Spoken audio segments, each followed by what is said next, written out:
ఎవరైతే ఆనందించడానికి మనకి రోజునిచ్చారో వారే నీ బాధను కూడా తగ్గిస్తారు.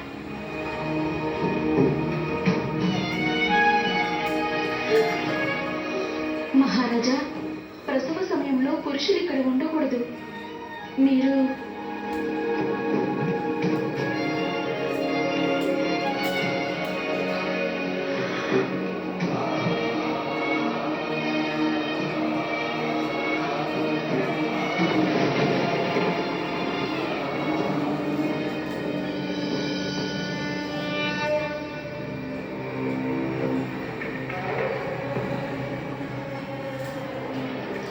విషం సిద్ధంగా ఉంది.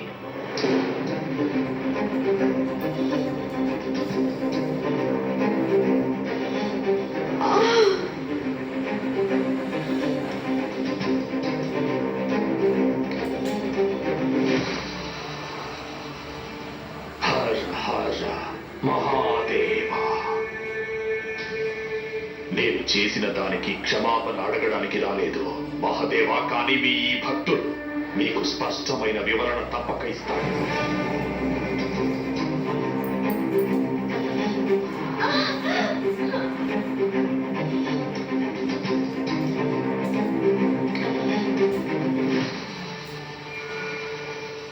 హర హర మహాదేవ్.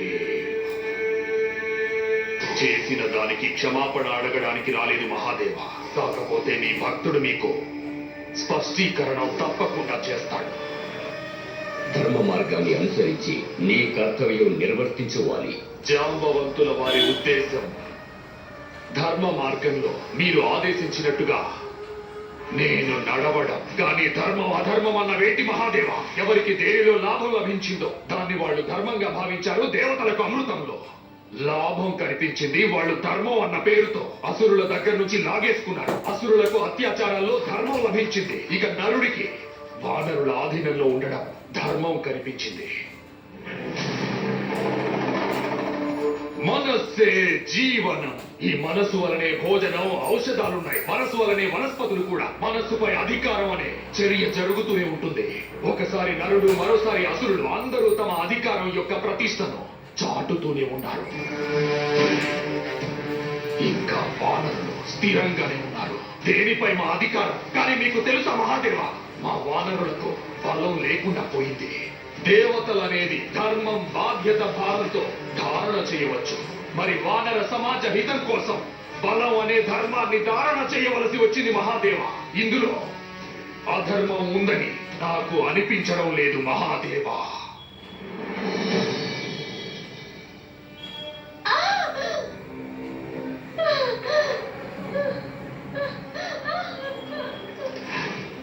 అంజనా,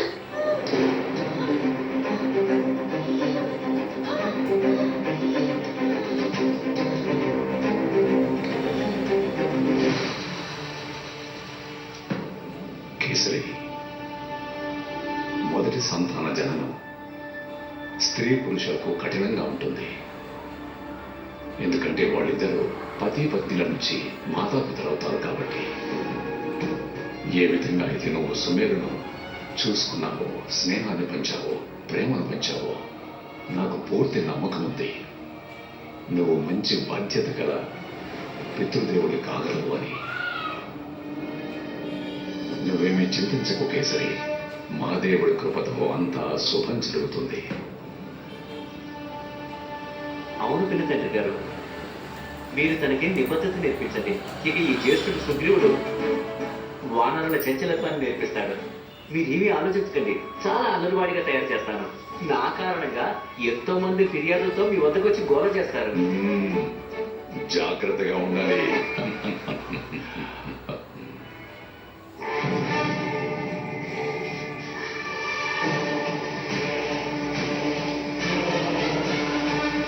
నేను అమాయకుని కాదు మహదేవ. నాకు తెలుసు పుట్టినవాడు గిట్టక తప్పదు అని. కానీ నా అంతానికి ఆధారం వానర సమాజం యొక్క ఉన్నతికి ఆధారాన్ని కలిగిస్తే ఆ అంతాన్ని నేను ఎలా స్వీకరించను?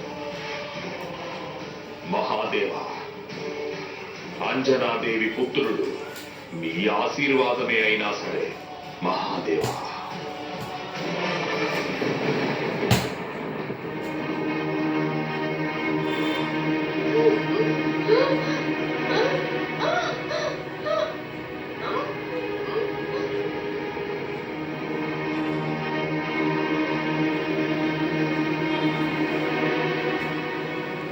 అంజనా అంజనా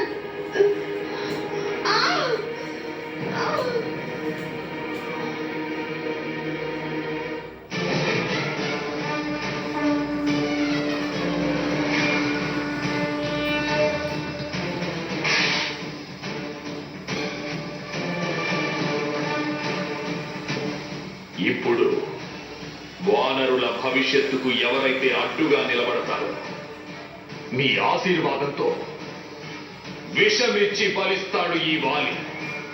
హర హర మహాదేవా.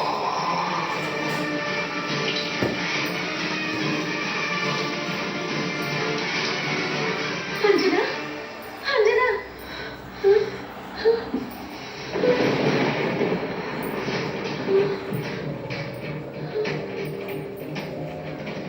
అంజనా శరీరం ఎందుకు నీలంగా మారుతుంది? ఓ మహాదేవా! ఎందుకు అంజన శ్వాస తీసుకోవడానికి ఇబ్బంది పడుతుంది? భగవంతుడా, ఇలా నేను ఎప్పుడు చూడలేదు.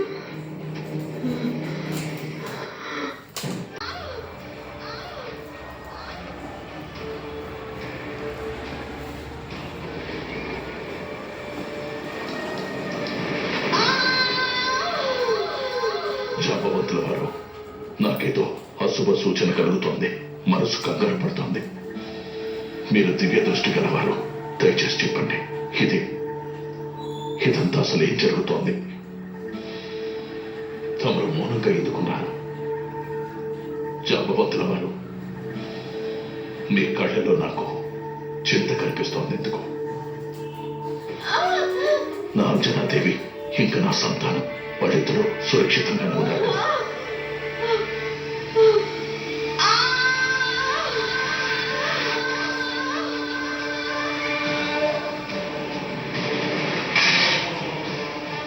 ఎప్పుడైతే ఈ వాలి లక్ష్యానికి ఎవరైనా అడ్డు వస్తారో వాళ్లను అంతం చేసి వారి భస్మాన్ని సింధూరంలా ధరిస్తాడు ఈ ఇంద్రపుత్రుడైన వాలే. హర హర మహాదేవ.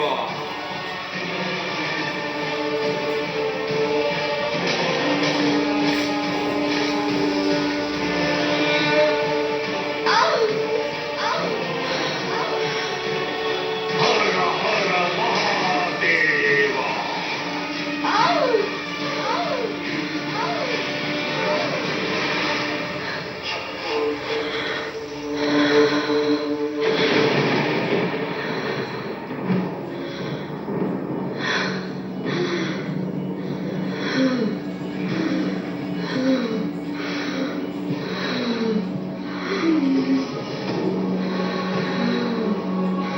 అంజనా,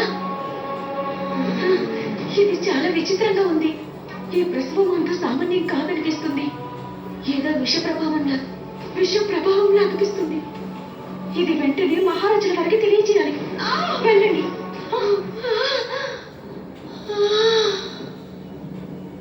తమరేమీ మాట్లాడటం లేదు ఎందుకని? దయచేసి మాట్లాడండి.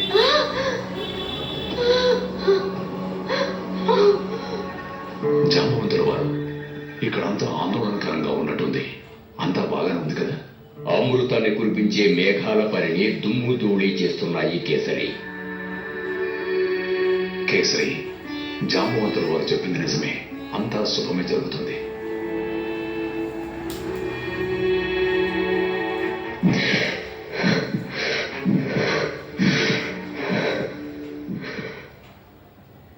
హర హర మహాదేవ.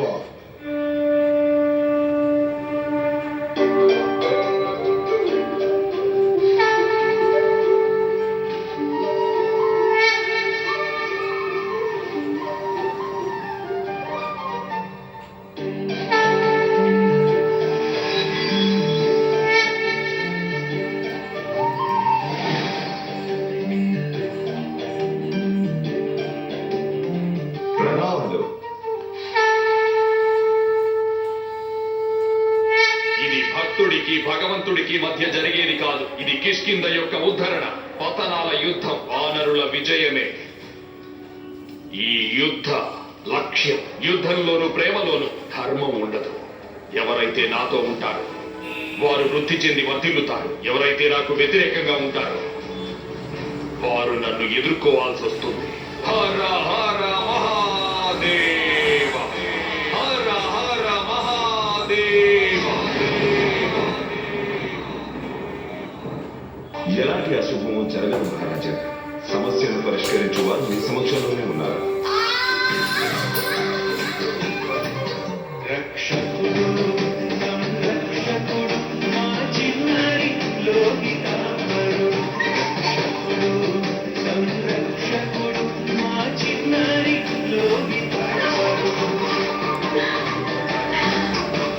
ఆనందోత్సవ సమయంలో మీ అందరి ముఖాలపై చింతన ఛాయలు ఎందుకున్నాయి?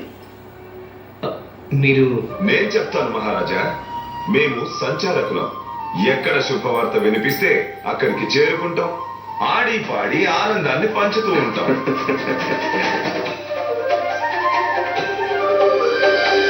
కాకపోతే ఇక్కడందరూ చింతిస్తున్నట్టున్నారు. ఎందుకు? మహారాజా, మహారాజా, అంజనాదేవి పరిస్థితి విషమిస్తోంది. మహాదేవ రక్షించండి. ఏ అశుభమో జరగకూడదు. లేదు, నేను సుమేరు రాజా. ఏ అశుభమో జరగదు. సమస్యను పరిష్కరించు వారు మీ సమక్షంలోనే ఉన్నారు. విధి మమ్మల్ని ఇక్కడికి సరైన సమయంలోనే పంపింది. అలాగే ఈ రోజు ఎంతో శుభదినం. బ్రహ్మ ముహూర్తం కూడా ప్రారంభమైంది. ఈ తిథి నక్షత్రంలో జన్మించిన వారు సంకట మోచనుడవుతాడు.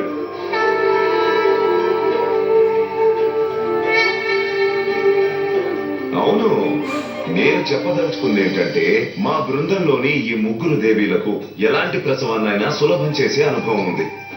మీరు నిశ్చింతగా ఉండండి మహారాజా. ఈ రోజు ఈ ముగ్గురు తల్లులు ఒక తల్లికి సహాయం చేస్తారు. మాకు మీరు అనుమతినివ్వండి.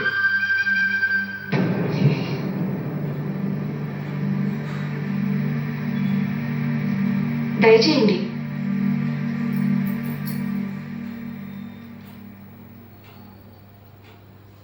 మీరందరూ ఎందుకు చింతిస్తున్నారు? ఇది శుభ సందర్భం. మంగళ గీతాలు పాడండి. సంకట మోచనుడు జన్మించబోతున్నాడు, జన్మించబోతున్నాడు, జన్మించబోతున్నాడు.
దివ్య బాలకుడు జన్మిస్తాడు. బహుశా ఇది దాని శక్తి వల్ల జరుగుతూ ఉండొచ్చు. చింతించకండి, మహాదేవులు అంతా సరిచేస్తారు.